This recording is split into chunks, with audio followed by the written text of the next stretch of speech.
Payg'ambar sollallohu alayhi va sallam aytibdilar, kimni g'ami, tashvishi bor. Men bir duo o'rgataman. O'sha g'am, tashvish, qarz, muammo, mushkulot hammasini Alloh taolo yechib yuboradi. Dedilar.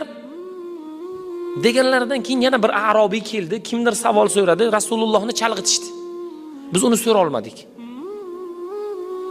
Va ertasi kuni kelib sahobalar o'zaro aytdilar, kecha Rasululloh bir gap aytayotgandilar. O'sha gapni biz ilg'a olmadik, deganda bir sahobiy aytdi, men borib Rasulullohni oldilaridan shu gapni, men shu duoni so'radim, o'rgandim. U duo La ilaha illa anta subhanaka inni kuntu minaz zolimin degan duo bu oyatda ham bor. Bu Payg'ambar sollallohu alayhi va sallam aytdilar, birodarim Zunnun, ya'ni Yunusni duosi. Olimlarimiz aytadilar, agar Yunus